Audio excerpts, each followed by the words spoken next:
ஓம் சர்வமங்கள மாங்கல்யே சிவே சர்வார்த்த சாதகே சரண்யே திரியம்பகே கௌரி நாராயணி நமோஸ்துதே. ஓம் நமச்சிவாய. மேன்மைகள் சைவ நீதி விளங்குக உலகமெல்லாம். நோயற்ற வாழ்வே குறைவற்ற செல்வம். அந்த நோய் நொடி இல்லாத வாழ்வு இந்த உலக மக்கள் எல்லோரும் வாழ வேண்டும் என்று கலியுகத்தின் காந்தமலை ஜோதியாகிய சபரிமலை சுவாமி ஐயப்பனுடைய திருவடிகளை சிறந்தாழ்த்தி டான் தமிழொலி ஓம் தொலைக்காட்சி நேயர்கள் அனைவருக்கும் சர்வதேச இந்து மத குறிப்பீடம் அகில இலங்கை சபரிமலை ஸ்ரீ சாஸ்தா பீடத்தின் சார்பில் இனிய வணக்கங்களும் நல்லாசிகளும். இன்றும் மங்களகரமான விஸ்வாவசு வருஷம் தை மாதம் 14ஆம் நாள். இந்த தை மாதம் மலர்ந்து 14 நாள் ஆயிற்று. 28/1/2026 புதன்கிழமை. இன்று மலர்ந்திருக்கின்ற இன்றைய நாள், இன்றைய பொழுதும் நம் எல்லோருடைய வாழ்விலும் எல்லா விதமான சிறப்புகளும் வெற்றிகளும் கிடைக்க வேண்டும் என்று இறைவனை வழிபட்டு இஷ்ட தெய்வங்கள் குலதெய்வங்களையும் பிரார்த்தனை செய்து பெற்றோர்கள் பெரியோர்களுடைய ஆசியை பெறுகின்ற பொழுது எந்த நாளுமே நமக்கு நல்ல நாளாக அமையக்கூடியது. இன்று புதவாரம் என்கின்ற புதன்கிழமை. இந்த வாரங்களுக்குள்ளே ஒரு அபரிமிதமான சக்தியை தரக்கூடியது இந்த புதன்கிழமை. ஒரு சுபகாரியத்துக்கு புதன்கிழமை கிடைத்தால் அதை போல ஒரு அற்புதமான நாள் வேறு எதுவுமே கிடையாது. சுப முகூர்த்தங்களுக்கு மிகவும் சிறந்தது. இப்பொழுது இந்த தை மாதத்திலே நாம் இன்று 14 நாளாகிவிட்டு தை பிறந்து வழி பிறந்திருக்கிற நமக்கெல்லாம் முகூர்த்தங்கள் பார்த்து கொள்வார்கள். அது பங்குனி மாதத்திலே திருமணமோ அல்லது வைகாசி மாதத்திலே திருமணமோ ஆனி மாதத்திலே திருமணமோ இப்போவே நேரத்தோடு அந்த முகூர்த்தங்களெல்லாம் பார்த்தெடுத்து கொள்வார்கள், மண்டபங்களை பார்த்து கொள்வார்கள்.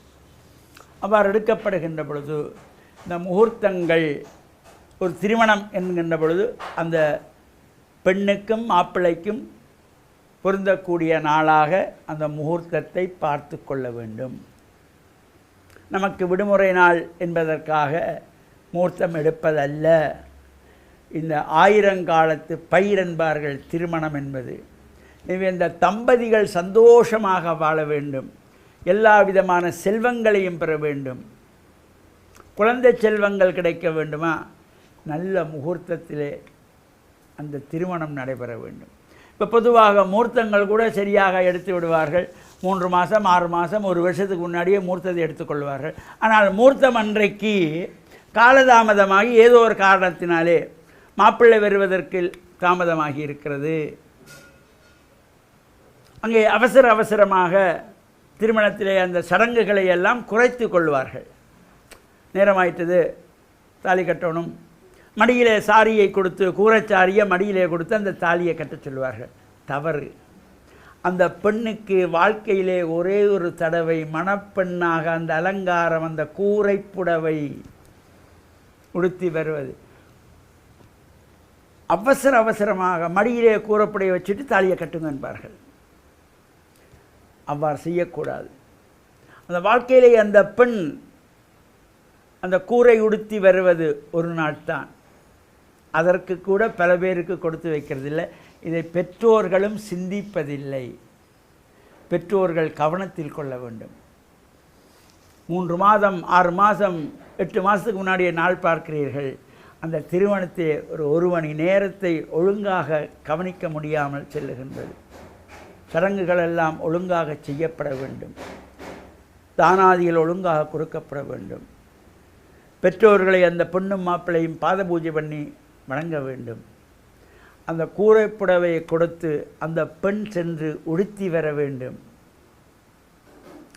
அவ்வாறு வருகின்ற பொழுதுதான் அந்த மங்களமான காரியத்திலே எல்லோருக்கும் மனதை மங்களமாக்குகின்ற மனமங்களம் கிடைக்கும், சந்தோஷம் கிடைக்கும், ஆனந்தம் கிடைக்கும். அந்த பெண்ணுக்கு வாழ்க்கையிலே ஒருக்காத்தான் திருமணம், இந்த கூரைப்புடவைக்குள்ளே கட்டி கொண்டு வர முடியலையே, மடியில் வச்சுட்டு தாலியை கட்டுறார்களே என்று ஒரு மனதிலே ஏக்கம் வந்து விடக்கூடாது.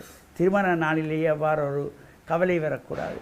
எனவே தயவு செய்து பெண் வீட்டார் மாப்பிள்ளை வீட்டார் பெற்றோர்களாகிய நீங்கள் தான் இதை கவனத்தில் கொள்ள வேண்டும்.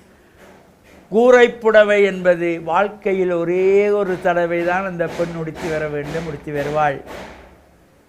அதை உடுத்தி அந்த கூரைப்புடவை உடுத்தி வந்த பின்பு தாய் மாமன் மாலை போட்டு அவளை மணவரைக்கு அழைத்து சென்று அதன் பின்பு இந்த மாங்கல்ய தாரணம் என்கின்றதாகிய திருமாங்கல்ய தாரணம் தாலி கட்டுகின்ற நிகழ்வை செய்கின்ற பொழுது எல்லோரும் அக்ஷதையிட்டு ஆசீர்வாதம் செய்யப்படுகின்ற பொழுது மனதிலே ஆனந்தம் சந்தோஷம் பொங்க பல்லாண்டு பல்லாண்டு பல்லாயிரத்தாண்டு நோய் நொடி இல்லாத வாழ்வர்கள் வாழ வேண்டும் என்று பிரார்த்தித்து இந்த ஆசீர்வாதம் செய்து கொள்வார்கள். எனவே இந்த சுபகாரியங்களை நாம் கவனத்தில் கொள்ள வேண்டும். தொடர்ந்தும் வரும் நாட்களிலே இந்த சுபகாரியம் தொடர்பாகவும் நாம் சிந்திப்போம் என்று கூறி நாளைய தினம் காத்தல் கடவுளாகிய மகாவிஷ்ணுவை வேண்டி வழிபாடு செய்கின்ற ஏகாதசி விரதம், அதிலும் ஒரு சிறப்பாக பீம ஏகாதசி என்கின்ற நாள் நாளைய தினம். எனவே நாளை அது தொடர்பாக சிந்திப்போம் என்று கூறி டான் தமிழொலி ஓம் தொலைக்காட்சி நேயர்கள் அனைவருக்கும் சர்வதேச இந்து மத குருபிடம் அகில இலங்கை சபரிமலை ஸ்ரீ சாஸ்தாபுரத்தின் சார்பில் நல்ல ஆசிகளை கூறிக்கொள்வதில் மனமகிழ்வு கொள்கிறோம். சர்வே ஜனாஹாம் சிகினோ பவந்து சமஸ்த சன்மங்களானி சந்து சுபம்.